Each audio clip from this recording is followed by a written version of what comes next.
Ladies and gentlemen, MATTROISE here with another live stream tonight of the week in review. How's everybody doing tonight? We are live.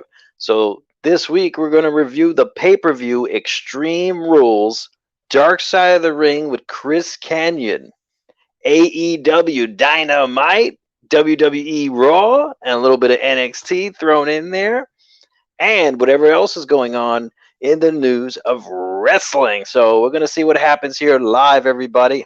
So how's everybody doing tonight? Who do we have in the house tonight? Joshua Baker, Yoshi King, Inder Paul, Michael Harper. What's going on, my friend? So we have a very special guest here tonight. Please welcome the Queen of Darkness.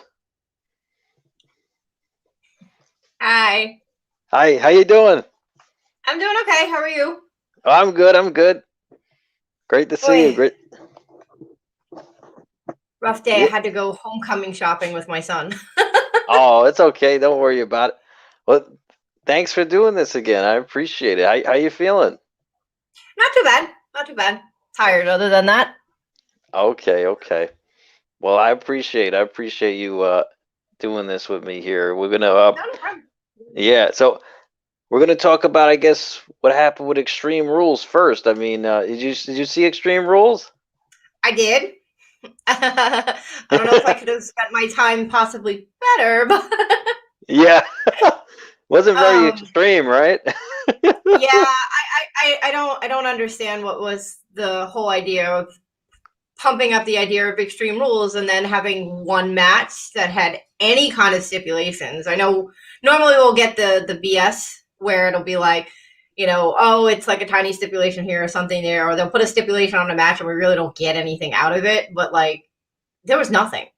I mean, this whole, I think, pay-per-view was kind of very lackluster, especially for like the going out or trying to show something that maybe we could get going into the draft.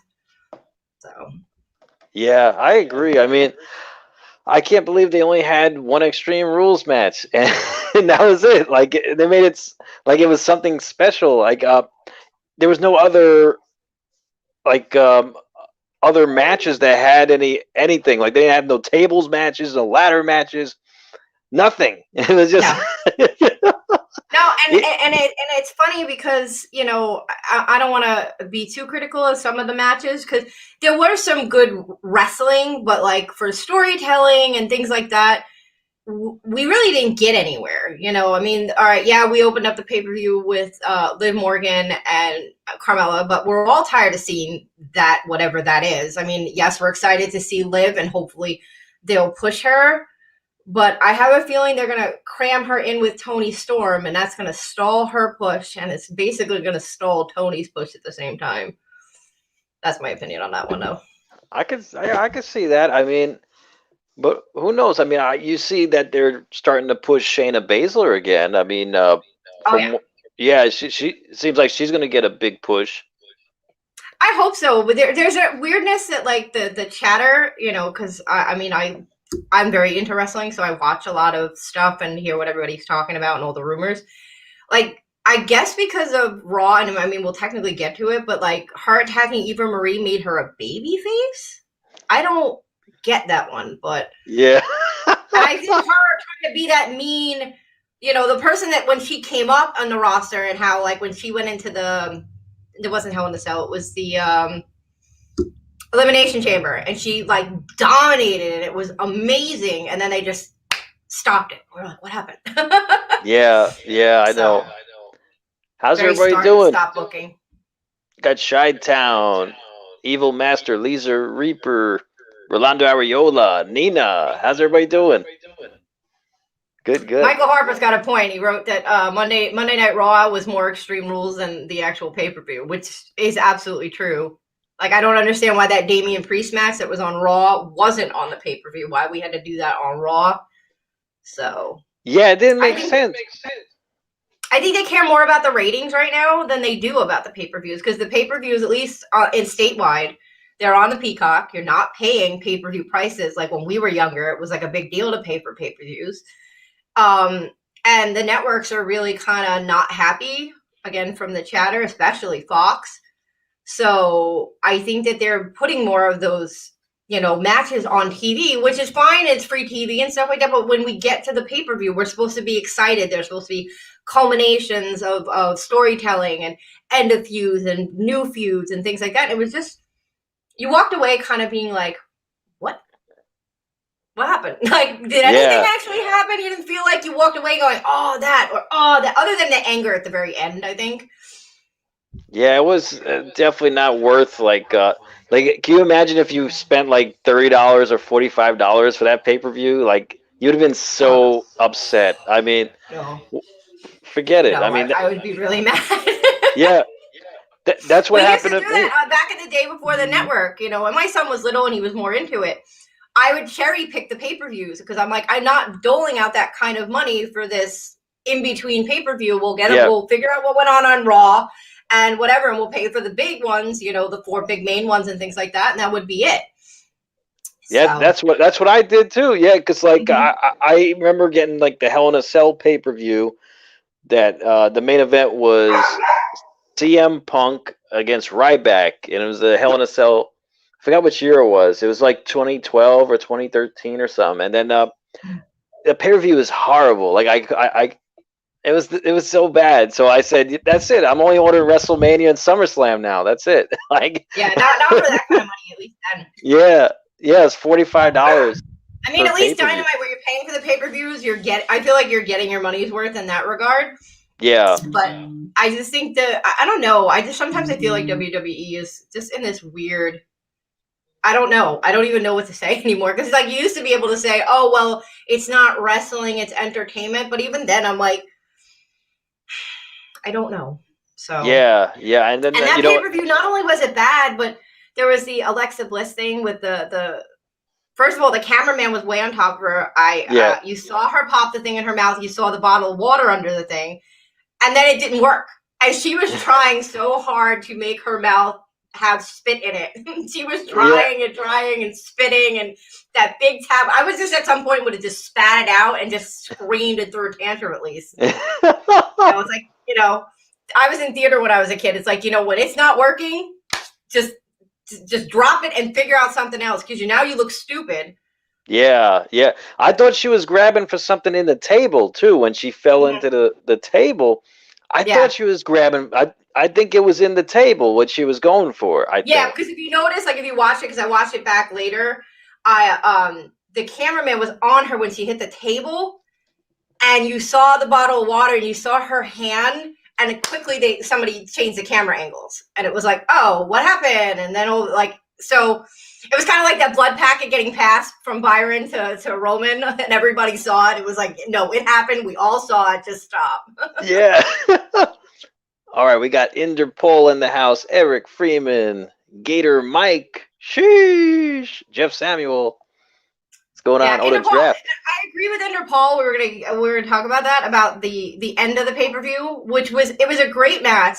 It was building to something. We thought we were gonna get somewhere with it, and then the ending.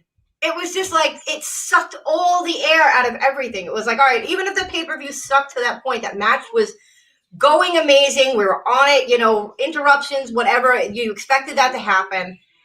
And then the rope broke with an audible, like as if somebody hit a switch. It was like clunk and then ta-tunk. And it was like, Yeah, very, very uneventful, like how it ended like that. I mean, and he was undefeated until that point as the Demon. Yeah. So it was just a shame how he lost in that fashion on the main roster, because we had that argument with Yoshi. Yeah. He did lose the show on NXT. No, he did. He did lose that. He did. Yeah. But on the main roster, yeah. But even when he came out, they mentioned that too. Yeah. The announcers, they were saying, he's never been defeated before on the main roster. I mean, I don't know. I mean, it's just a shame that Balor lost in that fashion, but hey, he came very close to defeating Roman 2 times. He did. I mean, he put up a good fight, but like, again, they put so much into it. It's like, we're going to bring the demon back. You know, we're going to give him the entrance. Like, we gave him a new headpiece. And then that spot where he got his butt kicked and he's laying there flat. And then the music started. Yeah. And then the pumping and his body was flipping. And it was like, okay, the demon's waking him back up. And I was like, I would have still been okay if he lost.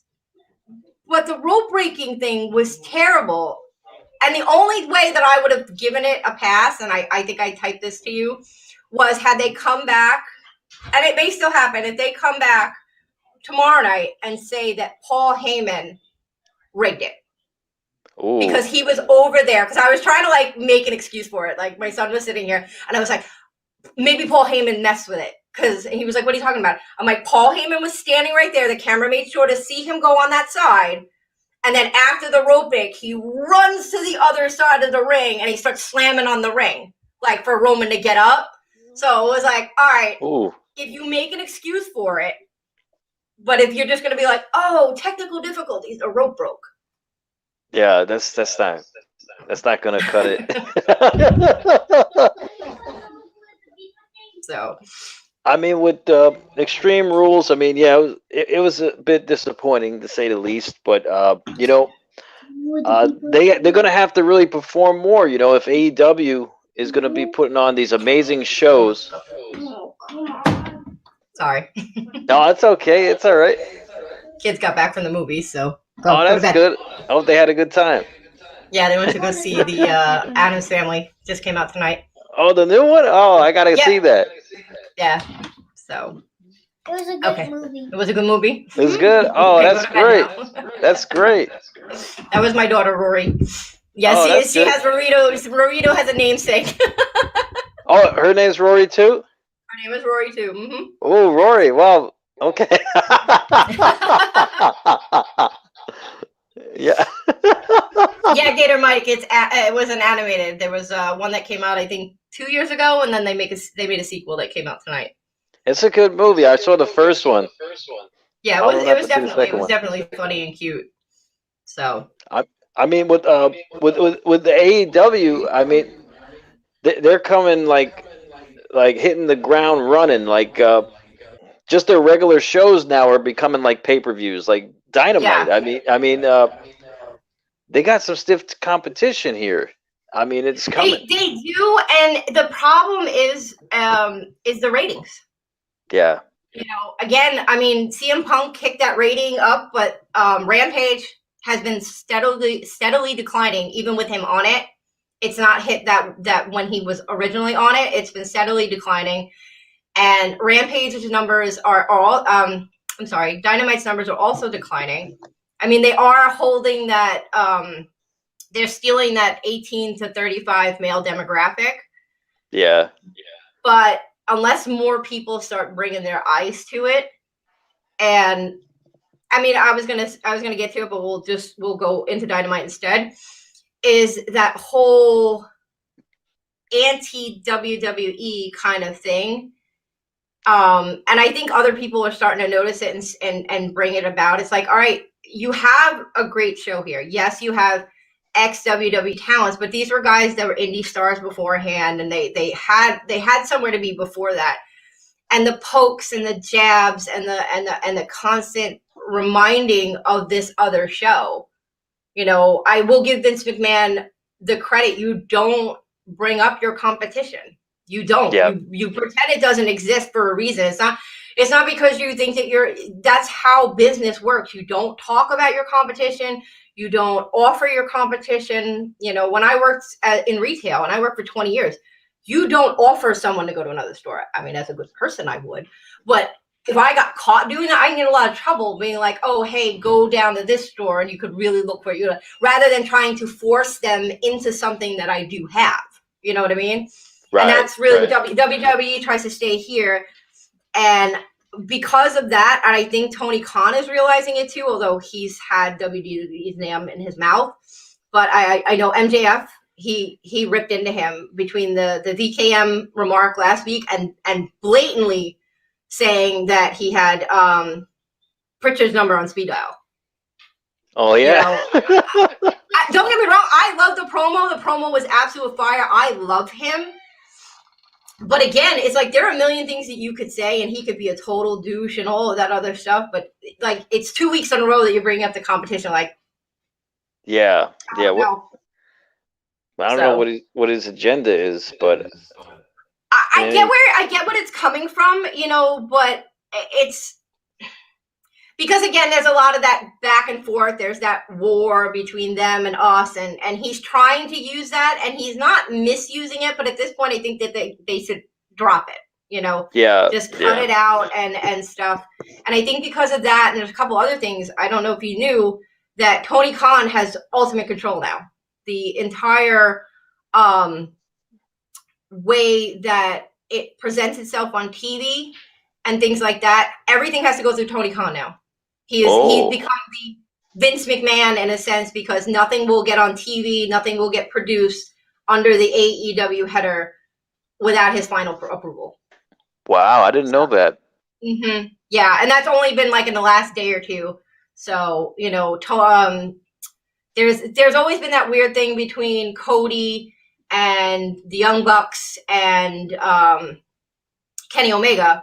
Because like Cody goes into the office and Cody's like at meetings and things like that. The Young Bucks don't show up, and you know Kenny Omega doesn't show up. And I think Kenny Omega's not in charge of the women's division anymore either. Because the last time they brought it up, they didn't say that. They said he was in charge of the video game and that kind of area. Like that's what he's in charge of. And they didn't bring up the women's division anymore. So okay. I don't know if that was passed off or. So if anybody knows, I would love to know myself. Yeah, I would love to know too. Well, we got Dro Davidian in the chat, Kurt Manchester, King L. Andy, Evil Master, Missy Erica, RJ Charlton. What's going on, guys? How you guys doing? So, Evil Master, I would love to know where you got that info about him going to AEW, because from everything that I've seen and, you know, the idea of his Twitter posting and the whole Titan thing is that he's going to Impact. He's talking about Braun Strowman, if I didn't say it. Oh, Braun Strowman, okay. Yeah, because he's talking about Braun Strowman going to AEW and then Bray Wyatt and maybe. But I heard that he's going to Impact. That doesn't stop that, you know, the door from them being together or connecting or things like that, but.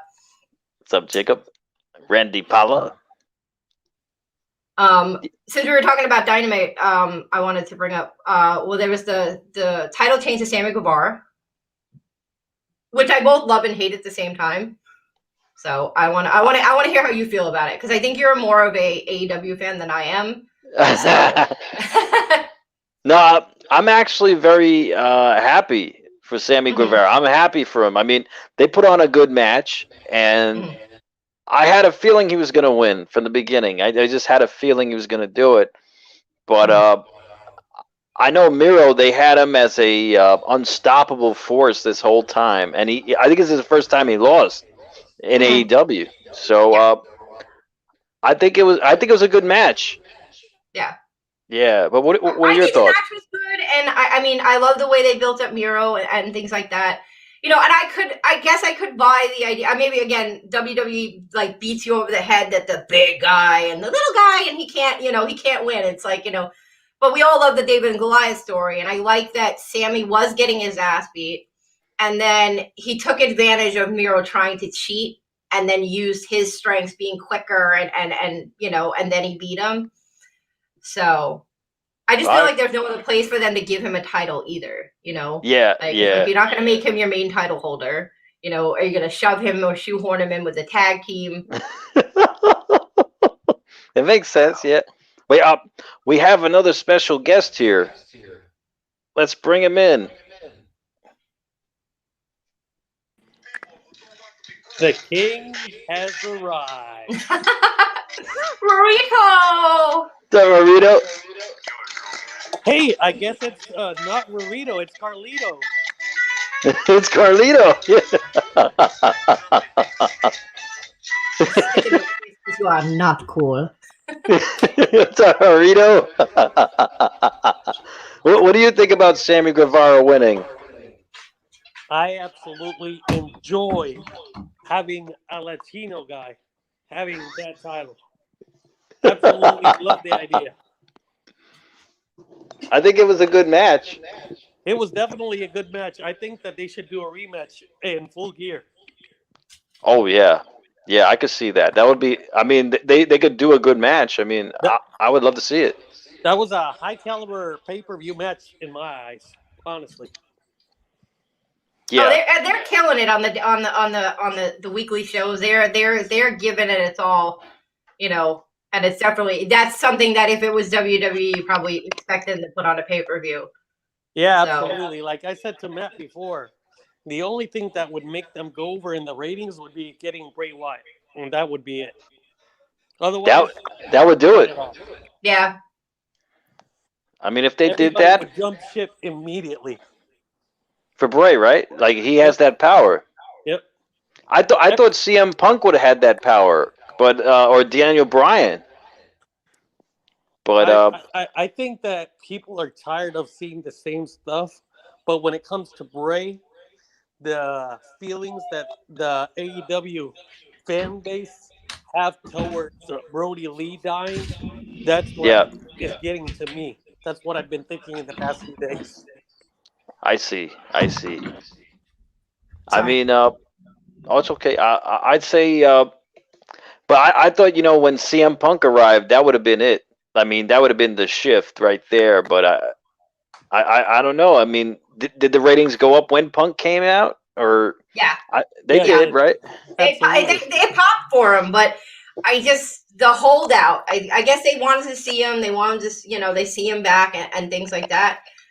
And it's great, but for all the reasons that we like to yell at WWE for bringing in, the horse out. It's like trot the dead horse out. It's like, oh, bring the Goldberg, bring this, bring Yeah. that, you know. And I always say to my son, it's like, he's like, oh, blah, blah, blah. I'm like, well, if there wouldn't be a jump in the numbers, if there wouldn't be a jump in the pay-per-view numbers, if there wouldn't be a jump in the ticket sales, every time they put Goldberg's name on something or Brock Lesnar, they would stop doing it, Yeah.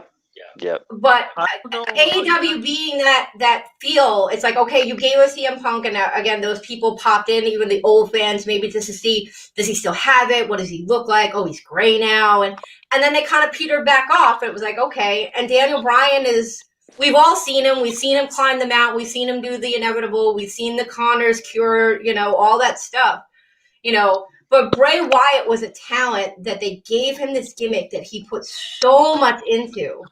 And between the makeup and the whole thing, I can't think of his name off the top of my head, the guy who did his mask, all of that. And they made us like, all right, we're believing this. We want the fun house. We want this dual thing. And then they shit canned him. If he does go to AEW, he's got longevity. He's new still with a following. So I think Rory's right in that fact that they nail him and they bring him in and they really give him a good character. It doesn't have to be a belt kind of thing. He doesn't have to go right to the top. Like, I never understood why he had to hold a belt in WWE. It's like, he's a monster. He's a because if you look at even The Undertaker, all of his belts were underwhelming title reigns. They were underwhelming, and at all the big times that we watched him and loved him, it wasn't for those things. So I don't know how you guys feel about what I'm going to say, but it's typical of WWE to bring old geezers in, like back in the era, like when we were kids practically, me and Matt, because I don't know how long Queen has been watching wrestling for, but I'm saying it means that WWE, after, let's say, in the 90s, when Scott Hall and Kevin Nash were brought to WCW, they were doing characters to spoof them. And that made no sense at all. And we know that. Then they bring in the Bret Harts of the world later on after the fact, after the screw job, years later. And everybody was like, oh, Bret's back. And that's going to bring ratings, definitely. But bringing Hulk Hogan in for ratings, it works, but not in my eyes. I just watched because there's nothing to do besides Monday Night Football on Mondays and trivia. Well, it's funny. So I'm gonna out myself here. I'm 42, so I've been watching wrestling since WrestleMania 1. Wow, that's incredible. Yeah, like wrestling was like a big deal, like because it was only the couple of pay-per-views, and my dad would throw big parties, and everybody would come over. It was kind of like Super Bowl to us. Like my parents would do Super Bowl, but like wrestling was my idea of Super Bowl. You know, that's what I enjoyed. So we always had parties, and always everyone came over. And I slightly agree. So I feel like when Hogan jumped ship to WCW, we got that Punk where people came and they're like, "Oh, Hogan's back? What?" And it didn't last very long. And they saw that it didn't last very long, which is why that NWO, and he said, "I want to go heel. I want to be a bad guy." And that's what changed him. It changed his career. It revitalized a lot of things and changed WCW. Because when they came over, people were like, "Hey, what are they doing? Hey, what? Wait a minute, Hulk Hogan's heel and joining up with those dudes?" That's where that change came. So I feel like if AEW is going to keep Punk or whatever, they're going to have to give him something else. He can't be the same guy he was in WWE, but older. That would make sense. I really believe that Bray Wyatt and Braun Strowman are both going to Impact, not to AEW. Mm-hmm. So I think they're going to try and boost their ratings, considering Impact has sucked for quite a while. So I think that would give them enough push, but not enough to get over the top with WWE. But that's definitely going to get people interested in Impact. How do you But you feel know, about that? AEW and Impact, I think they're working together. Like, Yeah, absolutely. are they joint companies? They're No, like they're working. trading They wrestlers. have an open relationship, basically the same way that AEW has an open relationship with Japan. Oh, Like They're because kind of wrestlers, using right? each other's talents. the talent is coming in and out from Impact to AEW. I mean, I think that's great. Yeah. Well, in the old days, again, most people don't remember it because it's so long ago and that door slammed down hard and it hasn't been open. Like people are like, "Oh my God, they've never seen this before," but it did happen. I mean, Vince McMahon had an open door policy with Japan. We had Japanese stars that would come over here and try to introduce the American audience to these people. There were politicking going on because you couldn't have these Japanese guys come in and lose face because they were heroes in their country, and it's a very different idea. But then they brought them to America, and people didn't know who they were. So how do you have this guy go over that guy? And who the hell is he? He's some Japanese guy. We don't. It's not like nowadays where you have the internet. We can see and we can tag each other and show and stuff like that. So the open door is amazing now, but it did exist. It just wasn't as lucrative as it can be now. Oh yeah, absolutely. I mean, but Vince, I don't see Vince being friendly with any of these companies. I think he wants to make all the money himself.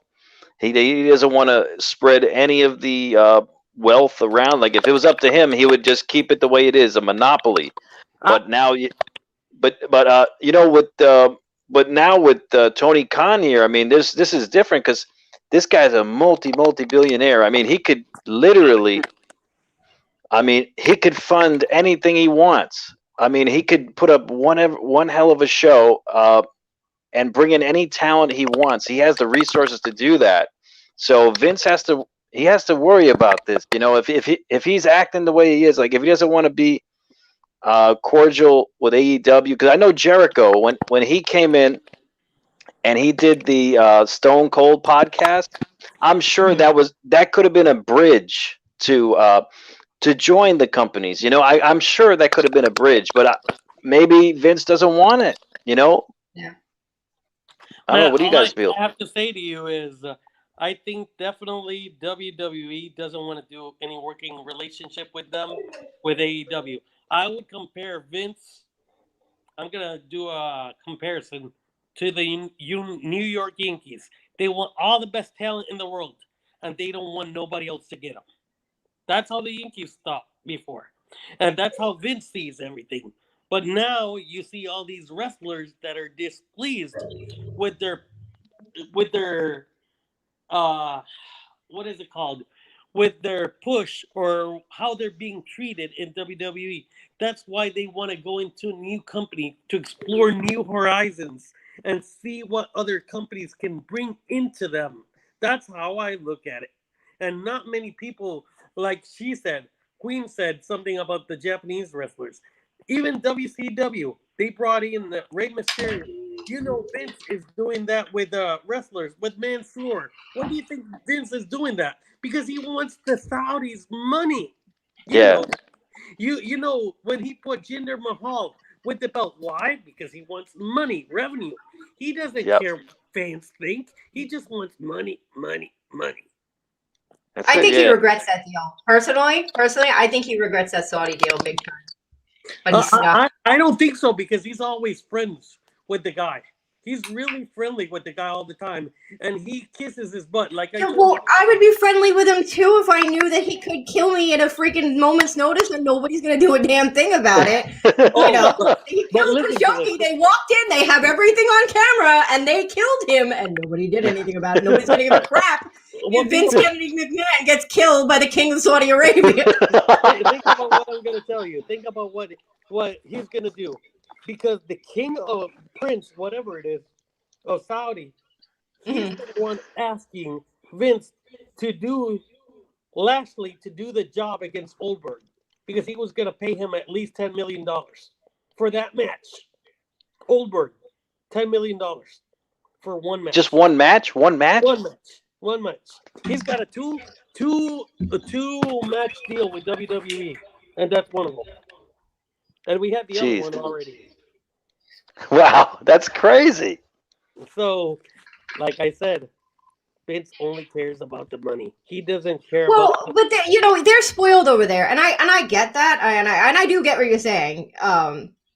But you got to understand this is, and I'm trying not because I don't care about them and you know their government and the horrible things that they do over there. You know, so they don't even say Saudi Arabia anymore. They just they say Riyadh and the special place in Riyadh because they don't want even to associate one with the other because of how we feel about it here in this country. But if you think about it from a fan base, not from the money aspect, for anything other than that, these people never got to see any of this stuff. So imagine when you were a kid, the first time you watched wrestling and you watched it on TV, then go to the very first time you ever saw a show and you got to see one of your favorite wrestlers wrestle something live. So I think there's a lot of that involved, and that's why we're getting some of these really crappy matches where we're looking at it and be like, the Brothers of Destruction versus DX. Like, why don't you just walk out on the walkers and hit each other, with the canes? And we don't want to see it. But they didn't see any of that in their prime. They were locked out of all of that. So even to them, as crappy as that match was, you saw those people. They were out of their seats. They were excited. So. It's always tough, there's so many touchy subjects, when it comes to wrestling and things like that. Because like me and Matt went back and forth today over what we're going to talk about today, and I'm not going to do anything that I wrote to you, Matt. But we were talking about Dark Side of the Ring and touchy subjects, and it's like, well, do we talk about it to have a conversation, to have a dialect, and then what make somebody upset? So, we're trying to be open-minded and we're trying to have a thing. We watch the show. He does his live. Are we not supposed to talk about what we're watching? And it's frustrating and stuff like that. And I think right now, especially like you said, like WWE is it's like the bullseye on the board because it's the only other game in town. In the old days, there were so many other territories and so many other bad people. And I'm not giving WWE a pass because they have done terrible things. There's a lot that they need to own up to and atone for. But it's really easy to say, oh, the things that happened to Chris Kanyon are WWE's fault. Somebody found out a little dirty secret and then tried to make him miserable. And it's and you had two different sides of that. So I appreciate that they gave them that, but I feel like WWE, every other episode is they have to blame somebody. It's like, all right, here's the target. Go, because we're in that blame shame culture now. Disagree? I totally agree. I mean, the things that happened with Chris Kanyon and Dark Side of the Ring. I mean, behind closed doors, a lot of that stuff. I know a lot of people, they would get offended with things that were happening in that show. I mean, but you know, with Chris Canyon, I mean, no one really knew it until like the very end, right? Like, and it's a shame. Maybe he should have been There more. were like again, there were people that did know. I mean, he kept it a secret, you know. But when I watched that show, and even when we were going back about talking about touchy subjects, I sat back down and I thought about it. I'm like, all right, do I want to say anything? Do I want to change what I wrote to you and how I wrote it to you? And I was like, all right, I'm just going to give this base, and I'm going to say this, and then if you want, we can move on. I mean, you can retort, of course, and then we can move on. But the thing I got out of that after thinking about it, were the gay and everything like that. I sat down and I rewatched parts of it, and I was just really sad to see a man that was mentally ill, that unfortunately had to be gay in a time where it was not a great time for, you know, the community at all. So that weighed on him heavily. But even after he came out, and you know what he did to one of the young bucks, calling him up crying on the phone and you know, going to kill himself, and you know, if I say nothing else, it was very, very sad. And if you love somebody and you truly love, like Chris Canyon was loved, somebody should have stepped in and helped them. So if you know somebody, like, and you feel that maybe they'll hate you today, maybe they'll hate you tomorrow, maybe they'll hate you for another year or so, but at some point when they get better, they'll be like, thank you for caring, thank you for loving me enough to go into the darkness and try, you know. And his friend said he was, you know, his best friend pulled a gun on him, and he stayed his friend, and he loved him, and he admitted it. He goes, I didn't understand why he was so sad, I didn't understand why he was depressed. It's like, just get over it. And he realizes now how wrong he was. And if there's any good thing to take out of that episode, was that he was a man that was very loved. He loved his business, he loved his life, and then he was hurting. And coming from a place that I know personally, I will tell you this: most people that survived their suicide attempt, they will tell you they didn't want to die, they just wanted it to stop. Oh, wow. That's amazing. So, you know, so I would say, you know, reach out to your friends, reach out to your loved ones, and just be there, and, you know, do those things, because they don't want that. They're just hurting and they don't know what else to do. I can't give my opinion at all because I didn't watch the episode last week. But all I just screw up this whole thing. All I have to say is, if somebody needs help, find the ways to get the help from people who are the loved ones. Those are the ones that are going to be supporting you for life. And those friends who were there with you in the good and bad times, those are the true friends. When you have friends that are there only when you're famous, it's not worth it, because they're only after the fame and the money after you. And those are not friends. It's true. Yep. Johnny McCollum said something good. Yeah. Suicide is a permanent solution to a temporary problem. He's right. It is. Right. It is. So, and Randy, you pointed out something, and I had written something to Matt about that, you know, about Pat he was openly gay. So was Garvin. Like I said, I don't, at this point, going back and thinking about it when I was going back and forth with Matt, I don't think it mattered. I mean, yeah, it mattered to the point that he was a gay man that was repressed in a time where people were just not friendly to the community.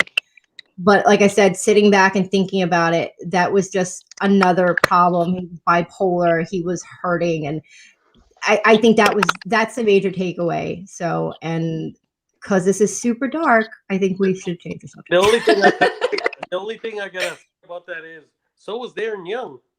And people would look at it more as taboo also. We know that. So, I feel like he was the first openly gay active wrestler. Patterson, I think, wasn't wrestling at the time. I'm not sure Garvin was, because I really was digging hard to find out.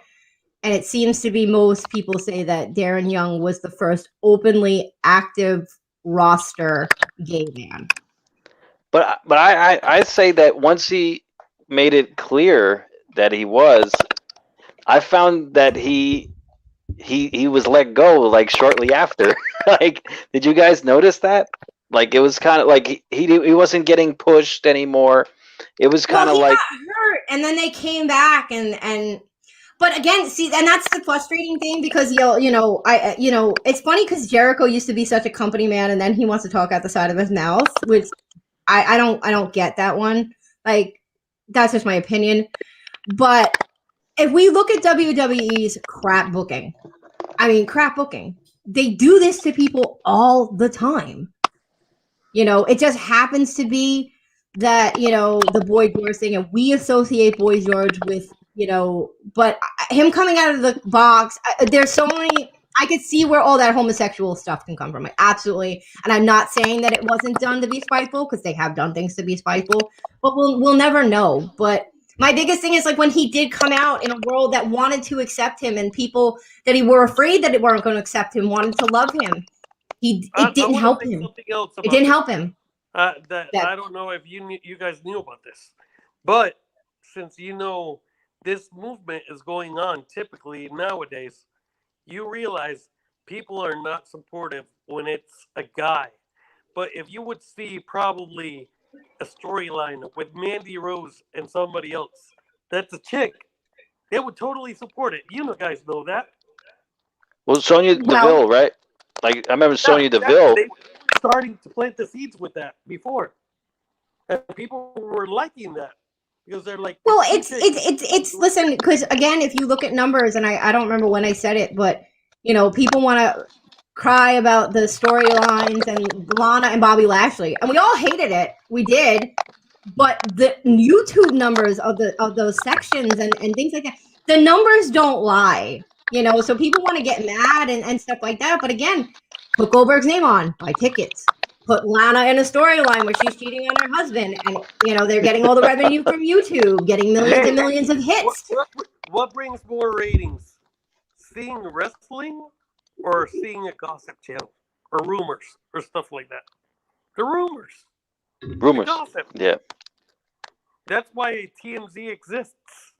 Oh yeah, because everybody wants to know that, and they pop in for those segments, which is why you get those hey, this is going to be on in this after this, or this is going to be on in the third hour. Even Dynamite does it, like because they tried with Sting and the TNT came to them and goes, you can't do that. We need to promote these things because we want the ratings, because the ratings are where our money comes from, because this is where our investors look to see where we're going, what kind of demographic. So it's the same animal, just on a different plane.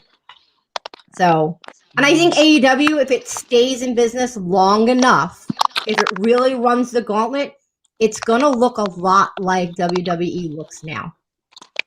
And I know that's sad to people, and I'm not saying it isn't sad, but unless the culture changes, they're gonna have to toe a lot more lines. If they want more advertisers and things like that, because TNT's already pushing them off the network. You know that, right? Their deal is over. They're moving to TBS, and that's going to be their permanent home.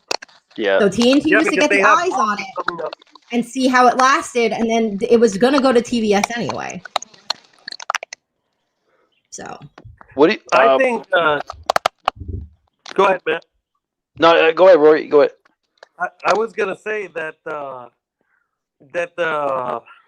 company of AEW is going to be here a while, and it didn't come as a fluke.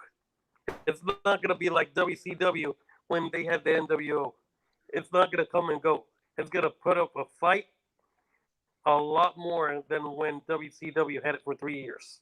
Those 3 years, they're going to keep going, and like you said before, Matt, the ratings are going to be there, but they're going to keep going.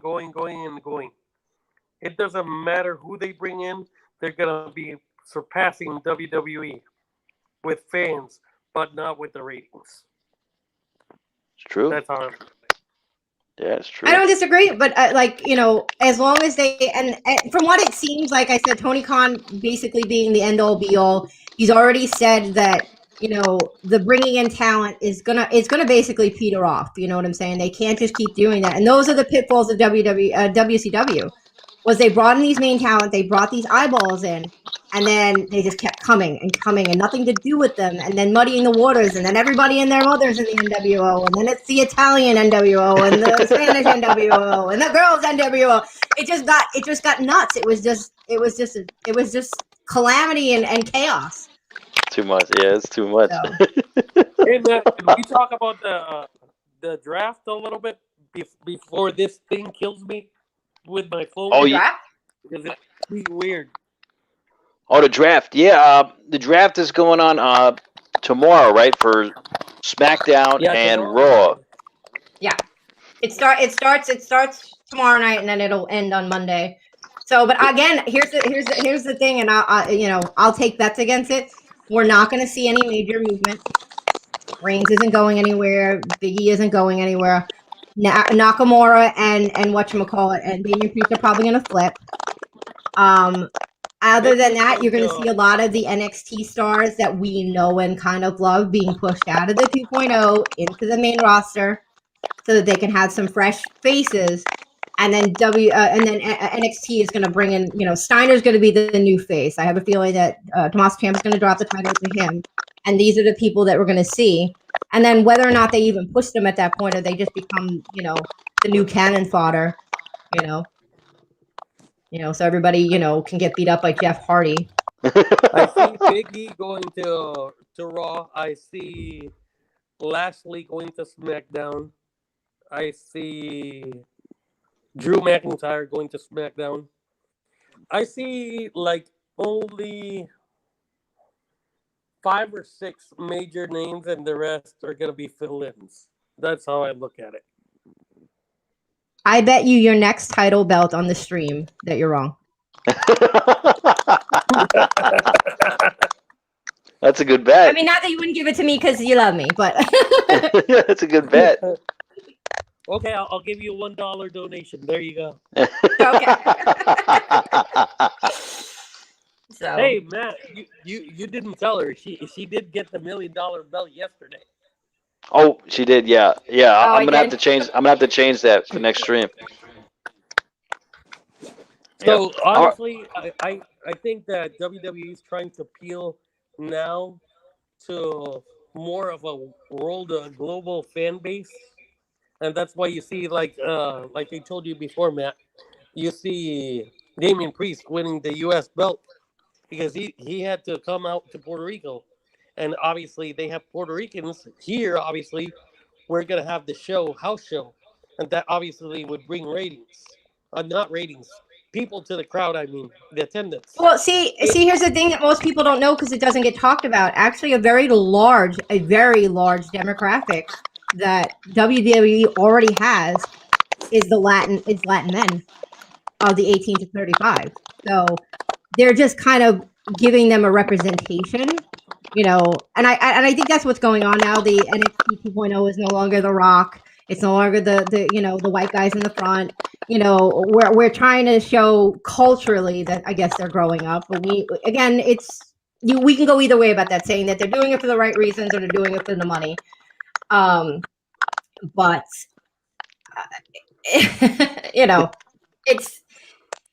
it's frustrating because you want to be a fan, but like I always say that I could be a fan, but you also have to look at it as a business.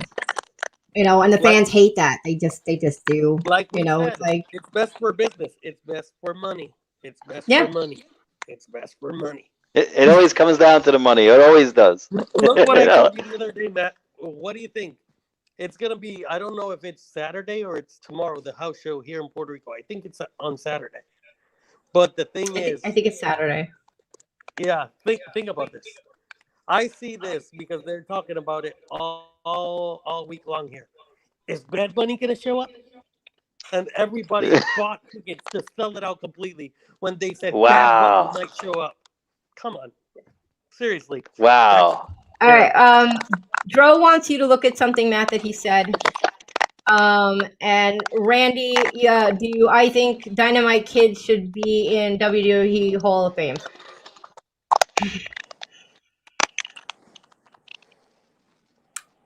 Roman's Universal Champion. Rough. It's so hard. It comes back to the same old question, like, should Benoit be part of the Hall of Fame and things like that. It's really so hard to separate the things that they did in their lives than from their wrestling, especially in this culture.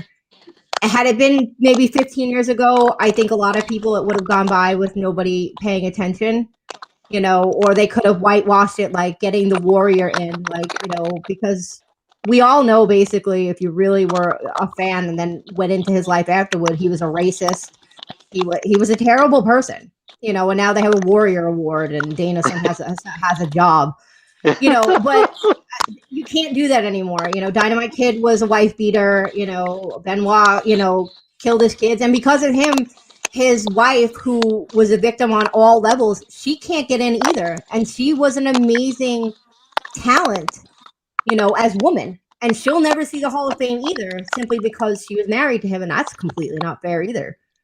So Yeah, if unfortunately, the yes. culture changes and we really learn to separate and forgive and things like that, which I don't think we're going to be able to accomplish, I don't think that Dynamite should or will wind up in the Hall of Fame. So hope that answers it. Hey, Vince doesn't care.